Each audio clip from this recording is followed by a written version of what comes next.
want to welcome everyone here today. So Adam and I, Adam's sitting up here in the corner, are going to present today on the way we work with our clients and what we call an expert marketing system. So this is very much suited for professionals, so service professionals, people selling knowledge and intellectual property. It can still work for other businesses. We have a major logistics business we're going to talk about. I've got another business in cybersecurity, which sells people, if you like. But in reality, I think we're all selling, branding of some description, whether that even be physical products. You can see in people like Tesla, the value of a brand around someone like Elon Musk, love him or hate him, is definitely has an impact on that brand. And some of the work we do helps with product businesses in some ways, but we focus on services businesses because it's absolutely a differentiator. And in those businesses, in professional services, you don't have a product to sell. There is no thing you can show people apart from people, or some processes, or nice graphs and charts. But mainly, this sort of marketing that we do for professional services works exceedingly well, and we're going to share our exact processes. And the reason Adam's here is because he does a lot of the actual work in this sector, and he's going to share how we do it so you can replicate it for yourself. So we're opening the kimono to, the way we do things in the spirit of sharing it with our customers and partners. So what I'll do is we'll just go to the next slide, Adam, and as people sort of jump in. Hi, Sunny, welcome. So as I said, this is designed for professional services people, and specifically for people who are very busy. Most of our clients are lawyers, accountants, consultants, specialists, work in IT and so forth. The general principle is that most people want to hear from the most senior people. They're either the founder, the CEO, the senior consultant, the most technically advanced person in the field, and they're the busiest people. So to get the busiest people to do the marketing is actually really challenging. And having done this for 10 years, I've realized that it's very difficult for us to work with these people without a super efficient system. So what we've built here is built on time efficiency. That's the first most point. The second point is that we can't replicate that person's knowledge, perception, opinions, and way they talk about their products and services. Particularly when we're dealing with specialist surgeons, I can't write their content. It's very difficult. So this process is designed to capture their content, but as I said in point one, in a super efficient way, so that we can do our job of helping market and position them in their industry. This doesn't just work for client acquisition. In fact, most of our client acquisition is only one part of it. And in the last sort of 3-4 years, staff acquisition has been a major point for doing this. Because I can tell you that staff definitely want to hear from the leaders in the organization and understand who they are and what their points of differences are. So we've done this as much for client acquisition. In fact, we just did a campaign purely to find staff with a veterinary surgeon specialist, and as well as clients, but also for partnerships. And so it works in all sectors of your business. And so we find that, even if, say you're a busy doctor or you're a consultant and you're flat out, that's great. You don't need to do marketing for clients so much, although you should to update them on what you're doing, but it works for staff and for partnerships as well. And so we find that it's multi-purpose, it's multifactorial, and it doesn't wear very fast because the sort of content we're creating is very evergreen. It's not, very fast TikTok stuff. It's more longer term brand building value. So there's sort of the principles just to set it up for you so you understand the context of the material we're going to present. Because that's to understand that, then you go, great, there's the building blocks we're creating, not necessarily just get some fast customers. All right. So next slide, Ed. Now, just before we get started, what I'd like to do, and this is something we've been doing for the last year, is helping our clients give micro impacts to people less fortunate based on a company that we're partnering with called B1G1. So the principle of this business is that for everyone who attends our webinar, everyone who attends our sessions, everyone who buys a book, everyone who does something for us, we will do something for someone else. So Social Star pays for it. So if you get your phone out and do it now if you can, so don't forget, scan the QR code and it'll bring you to a microsite that will allow you to choose an impact for a particular group. These are the 3 groups we've got below. And what we'd like you to do is to choose one of them. Social Star pays for it. And it's us rewarding someone else for you attending our session today. So we like to do this at the start of all our presentations. And if you like, the way this works, we encourage you to get in touch with B1G1. I think they're a really amazing organization. And that's the way as Social Star we give back to other people. I just came back from Thailand where I was presenting to a client of mine who have set up a global business, and they had their first conference, and all of the impacts were based in Thailand. So we were giving education, medicine, and clothing to children in need in Thailand. And I thought that was just a really nice way to sort of start the conference. So if everyone just use the QR code, if you don't know how to use the QR code, just get your camera up, press the link, do that, and we'd really appreciate that. Okay, so next slide, Adam. So now I'm just going to take you through a couple of slides about our philosophy, which helps to impart why we do what we do and in the ways that we do it. And it's important to understand that for context. I've explained the market and who we work with, but this is really how we do it. And some people who've attended our webinars might have seen this, but it's worth repeating because these concepts, I think, are really foundational to the way we approach our marketing.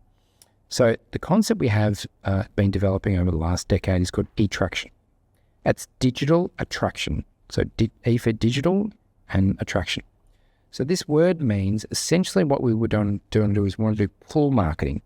We're bringing our customers towards us rather than us chasing our customers and trying to get them.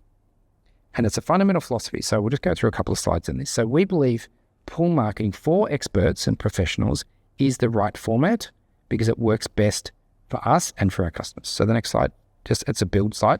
So normally what happens is when we're in marketing, people want to find their customers. They're like, great, how do I find them? Okay, where do we research? How do I select them? How do I hunt them down? How do I go chase them? And that's not a wrong thinking, but is it the most efficient way? And I think a bit of both is good. However, finding that needle in a haystack of that customer who just happens to need what we've got at the right moment is very difficult. I used the example this morning with somebody of an accounting firm. So people don't change accountants very often, and if you're a regular small business spending 5-10 grand a year on accounting fees, you've got an accountant. It's not like you don't have one. You've already got one. And to change is kind of a big deal, and no accounting firm will know when you want to change. It's very difficult. Now, when you want to change, you might Google accountants, you might think about accountants that you've heard about, you might have seen some marketing, right? But you would choose based on your evoked set, or you'll ask your friends and colleagues to go, I've got this need, do you know anyone, right? So the positioning of you in the market needs to be before they have the need, because you don't know when the need's coming. So if you do go and find that customer and chase who just happens to be looking is very difficult and expensive in digital marketing terms to stand out number one on Google SEO, to have all the right content. And it's not even the best way, because if you're not already positioned with them, it's unlikely that you'll get the business because there's no trust build up. So instead of trying to dig through the hay and find that needle, what we prefer to do, next slide, is stand back from the haystack with a magnet and let the needle come to us. And that requires branding rather than selling and push marketing over time, so that when that person has that need at the exact time, they know you. Now, it doesn't mean they're not going to Google, it doesn't mean they're not going to ask people, but if they Google and find you and the information's compelling and they've heard of you, they're more likely to click, they're more likely to be responsive to the person who's given the referral. Oh, yeah, I've heard of them. Oh, yeah, I've seen something from them. That's branding. And you can't do it at the moment of purchase. You need to do it prior to it. So it's longer and slower, but it's more valuable, and it's an asset that you build over time. And we're going to show you how we do it with our clients. Next slide. Now, when we're positioning, if you don't know who this is a guy named Simon Sinek. I'm sure Dave Murdoch knows exactly who he is. And so he wrote an amazing book called Start With Why, and he's got a really powerful TED Talk. I recommend you check it out. His whole proposition in that book is people buy why you do something, not how you do it or what you do. So let's go back to the accounting example. So let's say that you're an accountant and you do BAS returns and annual tax returns, and compliance statements for a client. Thank you, Adam. That's what you do. Now, every accountant does that. So that's not a differentiator. That's the commodity part of your business. How you do it might be, we're a bit more online. We use online systems and DocuSigns and so forth so that it's automated. Okay, great. That's how. But that's still not that unique. There's still a lot of people who do it.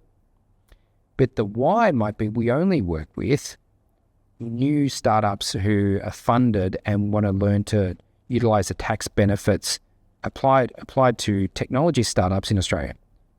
Wow, that's very specific. That's a why statement. I only want to help them because I believe that Australia is the best, foundation for entrepreneurship in the world. And so that's a belief. And if other people share that belief in your niche, they will work with you regardless of your how and your what. And in his book and in his TED Talk, he talks about Apple and a bunch of other big companies that have done this exceedingly well to convince us that this hypothesis is true. From my personal experience, this is true. This is the differentiator to being standing out. So the price doesn't matter quite as much. It still matters, but not as much. And your service offering is differentiated to a high enough degree where there isn't competition. Competition is almost irrelevant because you're quite different. So I really believe this is an important statement. And if you haven't checked out his work, I think it's very worthwhile doing it. And it's not easy to be different. It's not easy to adopt this philosophy.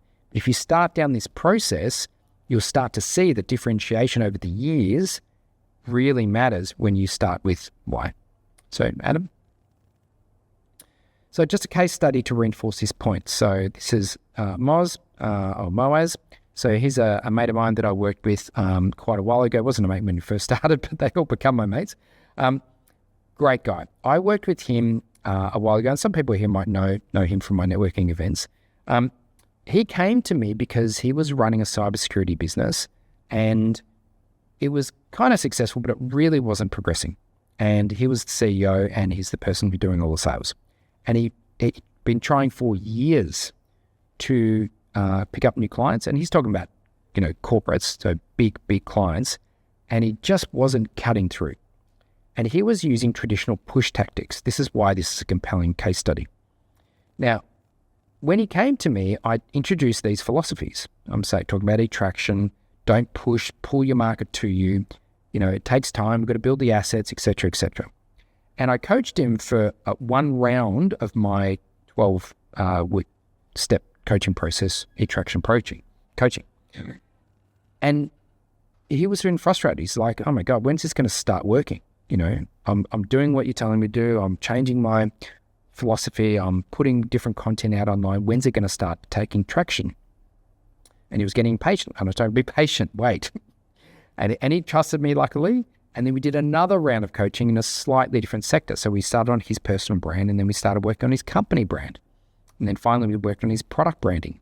And over time, what he found is it started off as a drip. He started getting inquiries. He started getting more connections. People wanted to talk to him about what he was doing because he's sharing his why. And if you go look at his LinkedIn profile, you'll see his very first blog that we wrote with him, which was all about his why journey. And over time, that drip turned into a solid stream. And now they've got 65 employees. They've got dozens of corporates. And I kid you not, when he first started working with me, they had one customer and one customer only. And he tried for 3 years to get the second customer with no success. And he adopted our philosophy. We did not do all the marketing. We didn't make it happen. But he adopted the approach of pulling and attraction. And now he's actually sits on the board. He's not the CEO. He's not the salesperson. It's big enough to run by itself. He's achieved amazing results. Now, he's an amazing person. So I'll give, there's a lot of him in that success, but he had just had the wrong approach. When he was pushing people away. And when he was attracting, he became attractive. So that's a really good case study. Connect to Moz. Is a great guy. He'd be happy to connect back and He comes to my events very regularly. Hopefully he'll come to my book launch when it comes out. Next slide. So how is this relevant to the sales funnel? Always want to bring things back to sales, because branding and marketing is great, but if it doesn't produce a return on investment, then it doesn't last very long. In his case, in a year, he had massive return on investment when he went from just Telstra to having Telstra and I think it was Optus and some other ones. So he's doing substantially better, which made a bottom line impact. Yeah, it will take longer to get through this marketing process, because when you first start out, you're sharing a new message to either a warm audience or a new message to a cold audience that you haven't had before, because you're not talking to the right people. So you're starting off on the cold angle, and you've got to get them to warm. Okay, this is not from cold to sale. This is cold to warm, and it takes time for people to go through this process of building trust, seeing content, establishing rapport, and wanting to go into the next stage of making an inquiry. It could take 6 months. Okay, so be patient with this process, because building a house takes longer than renting a house. But building a house is an asset, and renting a house is temporary. Push marketing with ads gives you instant gratification, but it doesn't give you long-term success. Then you have to pay forever, like rent. So think about building a house when you're doing this process. Building a brand takes time, effort, and money, and it's difficult. Mentally, sometimes it's difficult, but it is absolutely worthwhile if you get it right. So I just want to sort of preface that, is that your inquiries are not going to flood in after your first video. It's going to take time. Okay, so next, Adam. Now, this is the overall process that Adam's going to talk through. And I literally just got off a webinar with HubSpot talking about their latest marketing information for around the world. And they said one of the biggest things apart from AI is video. Video used to be optional. And they said on the webinar, you can go check it out yourself. We might even put a link in the recording of this, is video is now mandatory. And I'm talking about shorts, I'm talking about long form video, which reinforce that what we are seeing in the marketplace is we're doing video for everybody now. It's just becoming a mandatory, where we used to do it once in a while because it's not cheap, but it's powerful, because the more people get spammed with ads and clicks, people want to see something real and meaningful. And it's the opposite of what most people are doing. So the more people push, the more people want this pull marketing. So part of our process is, and I won't still add how it all works, but we have a expert marketing system where we do 4 posts a month, and this is built on LinkedIn, your website, and slow form mediums. It's not sort of a TikTok process, but that's where our professional services mostly live.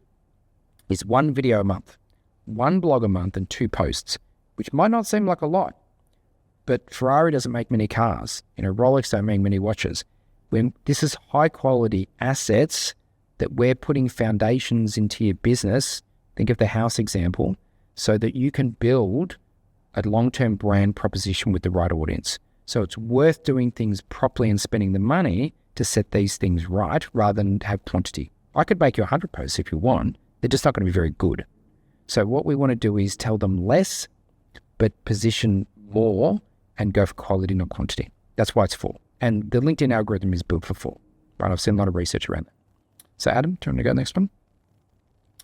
All right, so now we're going to introduce Adam. So Adam and I actually have a really long history. We've probably known each other 15 years now. And we met because I mentored his sister back in the day, his younger sister, at university. And we just met at functions, believe it or not, at the, probably met at a party first, but then we got to know each other, and he came to my networking functions. And then I started using Adam's service. So I've used his video services for my personal marketing for at least 10 years, right? Would that be right, Adam? Decade? Yeah, definitely say so. Yeah. And as video became more and more a predominant part of the Social Start business, we got closer and closer together to now when we're business partners. Because what he does is absolutely an essential step in our process. So Adam's going to go to the next slide. I'm going to embarrass him with all these successes and achievements. But Adam was a YouTube star, believe it or not, with millions of followers, and had a really big channel back in the day. And it's still operational, but he probably spends a little bit less time being an influencer and more time helping other people be influential in their own space. He's also a documentary filmmaker and had great success at a film festival with this product down below. And being a documentary filmmaker is really meaningful because the approach we take to our videos is not filming on an iPhone for a quick, Instagram reel. It's from a storytelling perspective. And having someone who's been trained in telling stories on a professional level and being, aired at a film festival, which is a big deal, is part of our, key to success. And people generally, when we do our productions like that, a veterinarian specialist surgery business, the head office marketing said, wow, that's the best video we've ever seen. Now we understand the difference between going for a branding high quality strategy rather than a high production. We see the difference, because it's meaningful. So anything else you want to add to that? I know there was lots of other credentials that I could talk about, but do you want to add some flavor to this part of it? Yeah, absolutely. Besides video, I think video, as you've mentioned, being a big part of where we are now in modern society, content has always been a part of our lives, especially in the digital space for a good amount of time now, at least 20, 30 years even for some people. And making content has always been part and parcel of what I've done. So that's how my evolution into video and cinematography and filmmaking sort of evolved from. I built my first website when I was 10 years old. I had access to a computer. I wasn't allowed to watch television, so I jumped online and figured out how to sort of build stuff online. And since then, just evolved my entire personal and professional life into sort of content creation. And that sort of just complemented each other and got me to where I am today. Yeah. And I think that the background experience is really relevant because Adam's a creative director and he can do lots of things. We do a lot of video because that's what's pertinent at the moment. He also does photography. He also builds websites. But he's got lots of different skills that we can access. We're just not talking about all of those today. Just like I've done every form of marketing that they're possibly used, from event management to making TV ads to cinema ads and in-flight and magazine. But the main thing I do now is help our clients with specific packages like this. But we have experience across the board, which means if a client needs some niche speciality, we can probably pretty much do it. But they're the things that we can do as an add-on to having the core things done well. You've got to have a core brand proposition and communicated regularly on big platforms as the start, and then you can add on the extra bits, like we're running events for one of our major clients now. As I said, we're helping a client launch a new software product from scratch. So we can do other things, but you've got to have this, your core brand worked out first.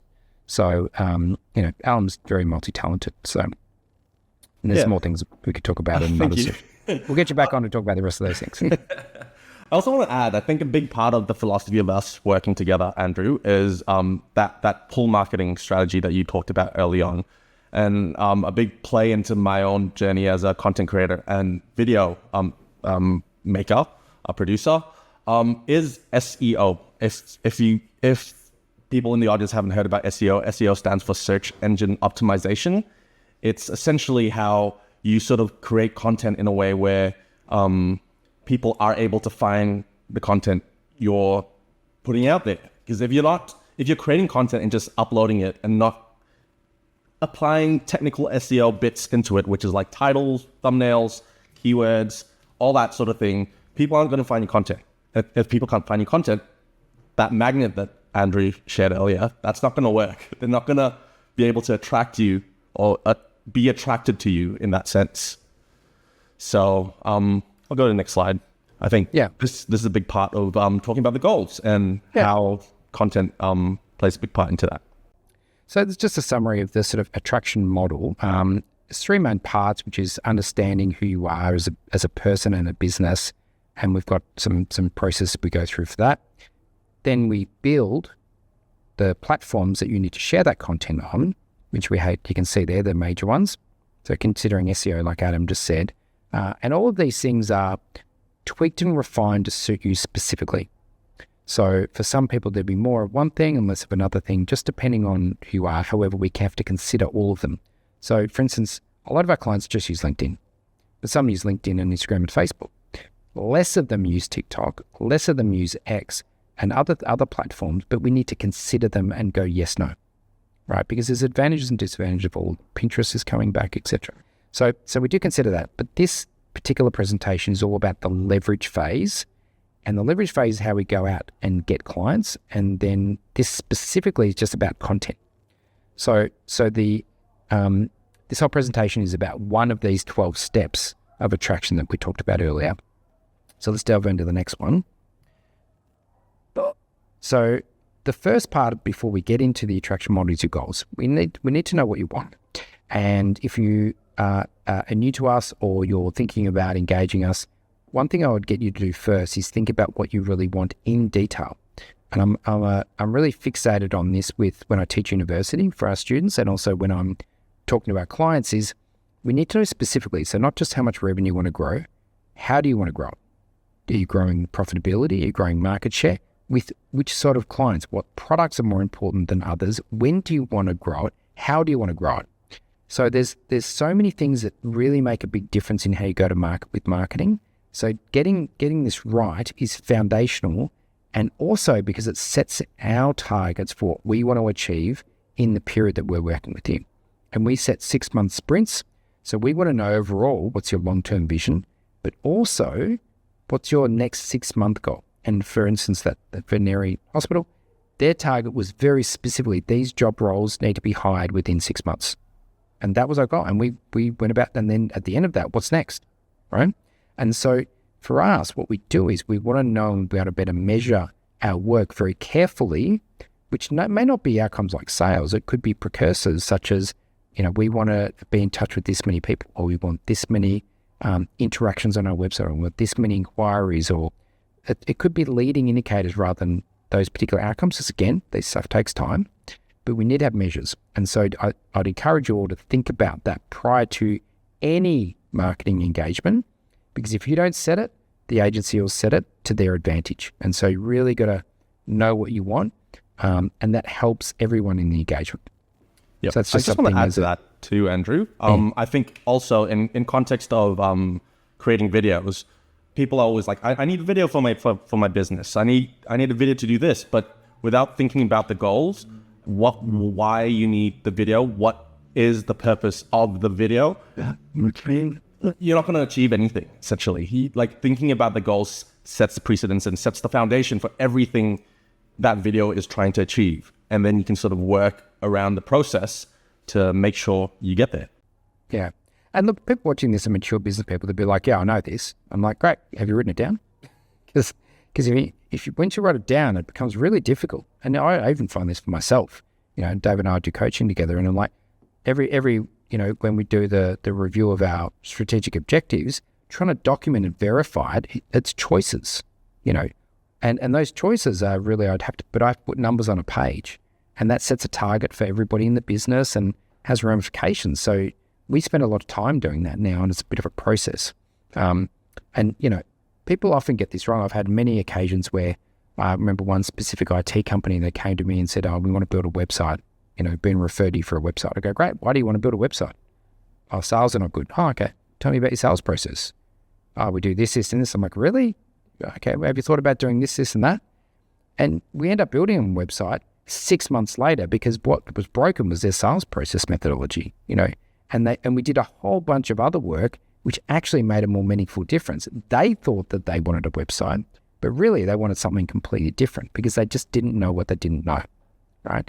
And I'm sure you do that in your own businesses with your own clients, but that's why we want to know this, because if we're not just doing inputs, we're trying to get you to your output, and there might be a better way. It might not be video, it might be something else. So that's the first start of all our process. So Adam, next. Second thing we always need to know is who. Who do you want to go after? And it's really fundamental stuff. Like if you don't have your target market identified really specifically and in detail, it's almost impossible to do the next step. If you don't know who's watching the video and what you want out of it, it's very hard to make it, right? And any content, because it determines the volume, the goals that is the volume and quantity. The target market is the platform we position it on, and the tone and the phraseology changes everything. So getting this right, we spend a lot of time doing it. Normally at the start of engagement, you have to do every 6 months, might tweak and refine, But at the start of an engagement, it's really important to do. So any background work you can do on this, greatly helps us to do our work. Absolutely. And I think I want to add to that as well with the target market. Andrew mentioned me having built a YouTube channel. When I jumped onto creating content for the masses, I specifically said I wanted to create content for a Southeast Asian audience, people who I could reach, that I could relate to, and that could relate to me as well. And that when I specifically targeted that area and focused on that, it informed a lot of decisions in terms of what kind of content I could create, what kind of research I should do. And that opened up pathways into people also finding out about the content I was creating at that point. Yeah. Whenever we have things where we can refine the process because it's maybe not getting the results we want, we go back to the target market. Why are they not engaging? What are we missing? What is the unique value proposition they're looking for? What's the competition doing with the target market that we're not seeing? The answers are in the customers, not necessarily in the methodology. And so we always go back to that and refine. It's super important. Cool. Now, so we've got those building blocks out of the way. Now, we know to reach a target market, there's going to be digital in the middle. Right? You can't get away from that now. We're all operating in screens. We're on screens now. People are going to look you up. People are going to research. People can investigate. It's an open market out there to explore. And so our job is to differentiate. But those foundation things make a real difference. And then we know that digital matters. And so having a digital approach is super important. Even if you're doing non-digital marketing like events, like we do a lot of now, we still need to consider digital and the word of mouth. And word of mouth is everything in this business, particularly in professional services. Because services are variable, products not so much. And so people still refer. And I heard a stat the other day from an American marketing guy, and I can't remember the exact figure, but it was something like 85% of all transactions, product, commodity, high-end, government, defense, everything starts with a referral. Even if there's a tender and there's this unique process and it's, you're not supposed to, referrals, people talking to people and people making recommendations is still the vast majority of how customers make decisions. And so what we want to influence that's what we're trying to do, is to get you more of these referrals. Next. Yeah. All right, so we're focusing on content specifically in this one, and we're going to go through our tactics now, and Adam will jump on more and talk about how we actually do our processes so you can learn how to do it if you want to do it. So Adam? Absolutely. So the 4x4 system, we try to release content 4 times a month, as Andrew mentioned, and they usually come into 4 different pillars: 1 video, 1 blog that relates to the video. And this sort of area sort of adds SEO value. Essentially, when people search videos or blogs, they can sort of link to each other. An internal post, this basically talks about the business, a post that relates specifically to something that's happening within your business. And an external post, which is something that's industry specific. So how your business or your personal brand consults as an expert of that specific idea or piece of knowledge in the industry that you're specializing in. So I'm just going to add to that. How we came up with this was lots of thought and thinking, because it seems just like very simple. But there's been a lot of thought put into this about a couple of different areas. So one of them is that people have different profiles. So you say disc profile. There's people like to receive information in different ways. So there's 3 different styles of information. Well, there's actually 4 different styles. So video is different to reading, which is different to seeing pictures and words. And the internal and the external is normally different because one's more factual and one's more emotional.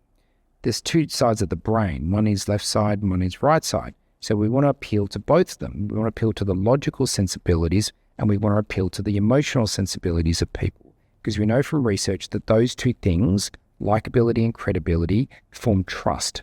And there's Harvard research that we normally present on from Amy Cuddy about how that forms trust more effectively than just doing one. So there's a lot of thinking, research, book reading, podcasts, that I've sort of digested over the last decade in order to have this be the best format for our particular clients. All right. So if you want to go ahead with this, then you've got to do some planning, and I just go, Adam, take care of it. So this is something a lot of people miss out about when creating creative content in general, I think. planning, or what industry people call pre-production. Making sure everyone who is available or who is going to be at the production day is aware of what's going to happen, getting everyone on the same page, and getting a bit of a plan, because things change. Things can happen on the day. Someone may be sick. Someone who you're supposed to work with may not be available. Having everything on a page, as simple as it sounds, is essential. And when this step is missed, things sort of break out into chaos. So as part of our process, we always start any shoot, any sort of production, with an agenda, or what we call a run sheet. It basically is about anywhere between 5 pages to maybe even 15 pages worth of information of what's going to happen on the day of the shoot, depending how long we're spending on the shoot, what kind of content we're going to capture, what kind of questions we're going to ask at the interviews as well. This gets everyone ready, and everyone involved at the production ready for the actual production process, and alleviates a bit of the stress and anxiety of being in front of camera. As much as I've done videos, I understand the process of being in front of the camera is daunting. Even right now, if Andrew wasn't here, I'd probably feel a lot more anxious just talking about this to a group of people. Even though I have a channel on YouTube that has millions of people watching, it's still, the idea of being in front of the camera and presenting to a bunch of people still scares me every day, every single time. So what I do in this process is I make sure I plan everything out, making sure every step of the process is communicated to the people involved. And then also, and while this process gets communicated, people feel the peace of mind, essentially, to trust the process. Even though they're not sure about how production day will go down, having this document sort of gives them a bit of peace in knowing that. Knowing, understanding how things will pan out throughout the production. There's lots of things in this document that we sort of cover with references of what we need to sort of capture, photos. We have some video directions of what is essentially we're going to talk about, or how we're going to sort of shoot or capture the media we need to capture. And then some sort of, towards the end, some sort of like off the cusp thing, in case something happens, we'll sort of plan for plan Bs and plan Cs even. Yeah, and things change all the time. Like that, and this works so well that we did a shoot in Dubai where we weren't in Dubai, and we hired an agency to do and follow this. So this was managed by the client. We had the people capturing the content, but we were pre-briefed. We knew what the goals were. We knew what we were, trying to achieve at the end result. Everyone was briefed well. We got the content, and we had an amazing, outcome for our client. I ran this in Thailand, and I'm not the video guy at all, but Adam had prepared our team, the team that was there, so well that I really didn't have to do anything. I was the talent in that way. I was the person speaking and interviewing and organizing the other people, but all of those other people were very confident and relaxed because they knew that we were guiding the process. So having Adam run through this in advance means that it relaxes the talent to go, okay, we're dealing with professionals, they know what they're doing. I'll just do my bit of the speaking, and it really just makes everything, like, it's just, I wouldn't do it without this. It's such a essential part of the process. Even for small shoots, like if you're just doing one yourself, do a quick one of these. I think it's, David, if you're making your own videos, I think this is an essential part. Yeah, it absolutely helps just frame the context of what you're doing. Again, coming back to what we talked about earlier, knowing your goals, that sort of informs everything here as well, and then builds upon the next phase of the production, which is conducting the shoot. So while we're doing the shoot, generally speaking, we spend about an hour interviewing each person. Why I've chosen to interview and why we've included interviewing as part of the process is because it eliminates that idea of talking to the camera. Talking to the camera is daunting. You don't know who's on the other side. Whereas while we're conducting an interview, it changes the dynamic of having a camera sort of be a fly on a wall and allowing me, if I'm the interviewer or anyone in our team who decides to be an interviewer, to engage with the person at a personal level. This drives conversation because when you're talking to someone, as in anyone in your day-to-day life, it's easy to talk and ask questions because when you're talking about someone's journey, people like talking about themselves. Asking questions about how did your business start? How did it get from A to B? Why did you start it? It may not seem like big questions, but in my experience, these questions lead to 10, 20-minute answers that gives a world of content that you can sort of form and edit around to sort of create wonderful stories that people engage with. Yeah. And getting that inspired voice is really what we're after, because being video, it's not just the words you say, it's the tone you say them, the expression you have when you say them. It makes all the difference. 30 seconds of someone inspired saying, 5 seconds, saying the right words is just so meaningful. And so we shoot for like an hour, and we've got 6 months of content that we can also repurpose into other videos. So it's super time efficient because the person just has to rock up, and they're generally not professional, video people. The CEO or the founder, they rock up, sit down, they've been slightly briefed by their team, an hour of content, and they're gone, and that's all I have to do for 6 months. So it's extremely time efficient for that one person, and the team around them and our team obviously does all the work to make that come to life. Yeah. I guess just following the slide, like outside of that, while we're sort of, generally speaking, we do half-day shoots, which is about up to 4 hours, or full-day shoots, which can take up to 8, sometimes even 9 hours, depending on how much time we have with the business, with the brand, with the consultant. Outside of the interviews, we also start taking photographs, headshots, use this production time to capture what we call B-roll, just shots of the business, shots of people interacting with each other, shots of the founders interacting with your team members. These become very, very specialized assets because this is not something you can ask a team member to just take because it feels very forced. But when people are just doing business as usual, working in their environment, and we're there, the team's there, the production team's there, just with a camera and capturing stuff like a fly on the wall, you get gold nuggets of stuff that you can just repurpose into different areas of the business. And again, coming back to that 4-pillar post, use those pieces of media to inform the blog, to inform the internal post, to inform the external industry standards, and just show your business at the same time.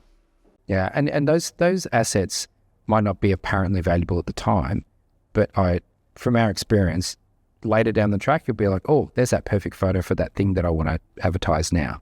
And the difference between what I call high quality branding and ones that are not quite as good is the authenticity, which means you don't have stock shots on your website or your collateral. It's organic shots of you and your real clients and your real team and your real. It doesn't matter if them team members move on. It's the example and the representation of the sort of team members that you have. And we've done that many, many times, and it just lifts the realization, because humans are very, very sophisticated at picking up real and not real. We're super good at that. AI, when people write with AI, you can just tell, unless it's super good and it's been edited. It's very, very hard to convince a human brain of a facsimile. I mean, it's becoming better with AI now, but from our experience, is a website and collateral and social media that has got reality to it and authenticity, just off the chart performs better than anything else. So, absolutely. And then I think, speaking of AI and what Andrew sort of encompasses, AI does become part of our toolkit to sort of nurture the amount of content we've sort of captured. The first part of that process is to transcribe the interviews, and there are tools, whether that's specifically AI or just tools that allow you to sort of take audio grabs and turn that into transcripts. And we use those to create documents of content that we can then not have to spend hours rewatching and find the right kind of content.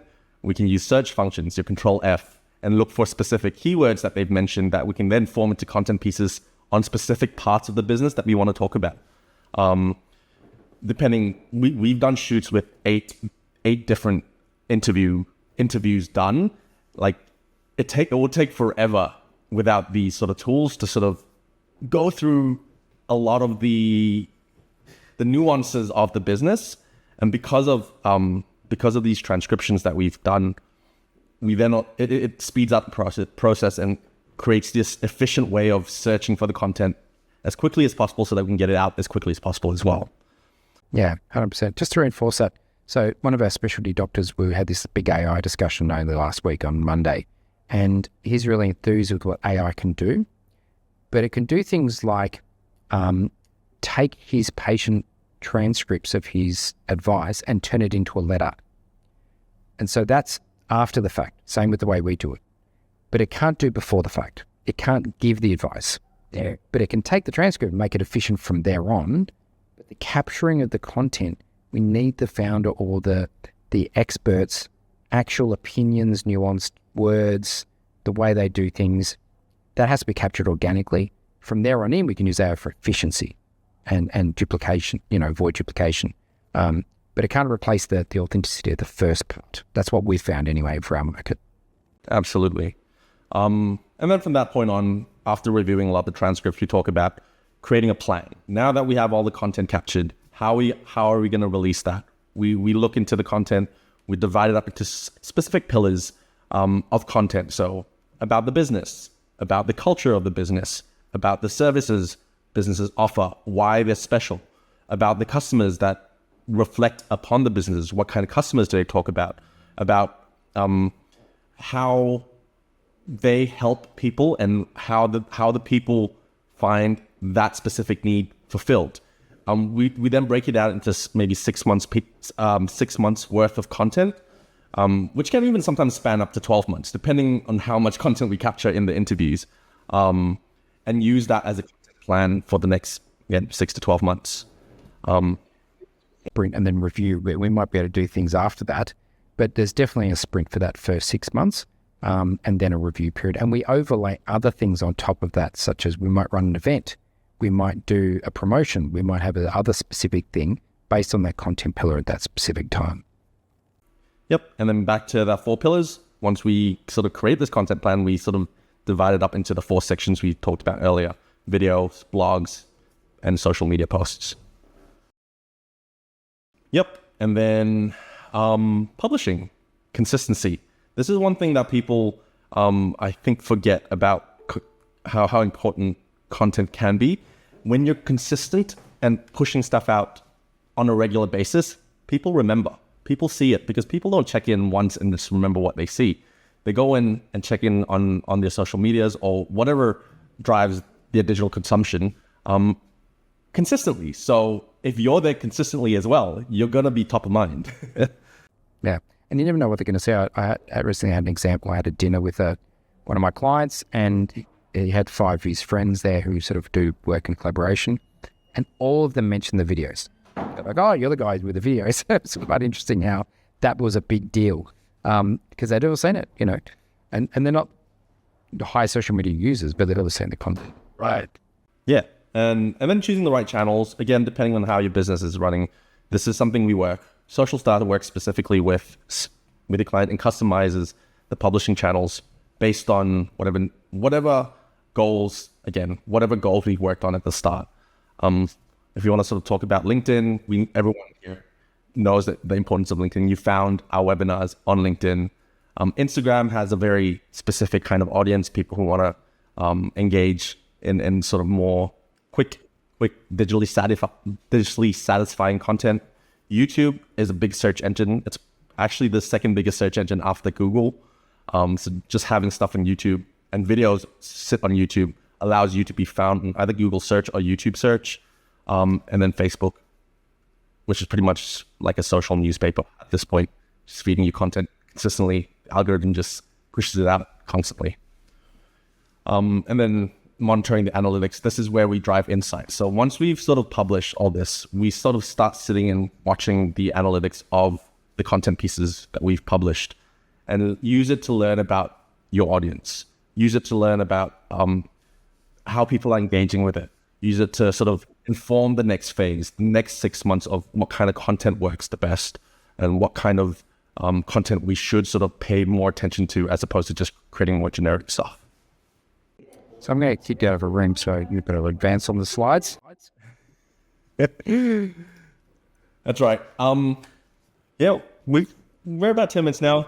These are two videos that I don't, I'm going to try and play them. I'm not sure how they're going to display on this webinar. It might be a little delayed and laggy, but it'll give you an idea of how these content pieces that we created for our clients play a big part into understanding and people watching them and then talking about it and then referring that to their friends. I'll choose one. In the meantime, we're pretty much towards the end of our webinar. If you have any questions while I'm playing the video, please leave them in the comment sections. We'll answer them right after the video finishes, and we'll see what we can do.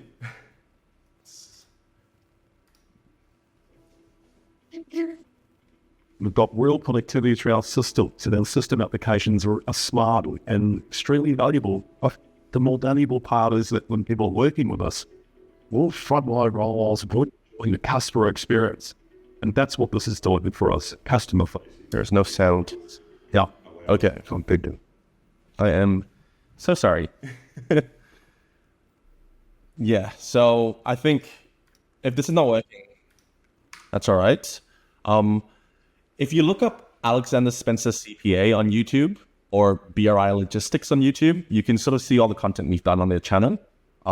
This will give you an insight into the kind of content that we've produced through this methodology that we've shared, and how, especially for BRI, how we work with them for over a year now, and there's consistent content every single month being released. And now you see this YouTube channel with a full catalog of different kinds of content, talking about different topics about their business and how customers and themselves build this relationship together.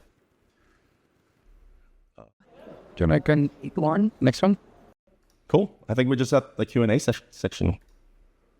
Yeah, so if he's got questions, we'll answer them. And I do have one for this free offer after this, so I might just jump to that first and then come back. I'll speak to this part, thinking about them. So one was fine. Just going to link the YouTube channels in the chat if you guys want to jump on that at your own leisure. Adam, is there another slide there? Yes, there is. So, for those who have been following me and know me well, I've been writing books for the last year. We actually have a publishing company. We help with write books, but I decided to hijack our editor, Chris, and do one for myself.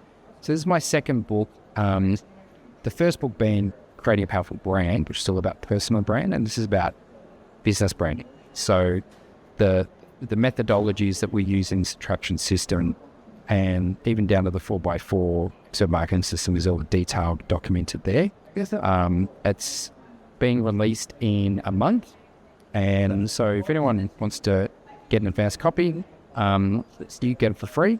You do have to pay for postage because it's a hard cost for me, but I'll send it out to you. So if people want to get it, just grab the QR code, and you're going to be my book launch anyway, so you get one there as another alternative. We're just formulating the dates. I think it's going to be November 28th, so I hope people can make that. Dave, if you're coming to Brisbane, you might get a sneak there when we go up there.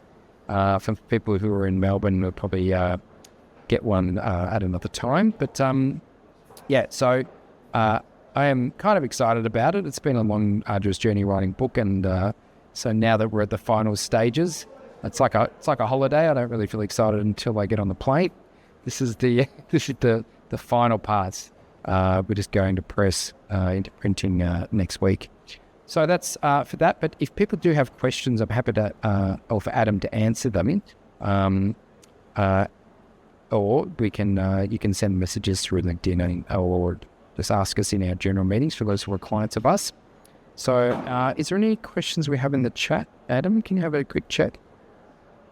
Nothing besides can we send the link? So I've already sent that. Yeah, cool. Check out the YouTube channels if you want to see the content we've done. So we're at time, and I've already been kicked out of my uni room, so I had to duck out. So we'll probably finish it up there, but I appreciate your time and attention. Hope that was useful for those that were attending, like my students. We will send the link around for the recording so you can rewatch it and share it with your colleagues. And I really do appreciate your your advice and feedback. So anything send through me on LinkedIn or my email, and we'll see you in the next webinar. Thanks, Adam, for attending to it. It was very helpful. Thanks, guys. Thanks, Andrew. See you. See you, Seamus.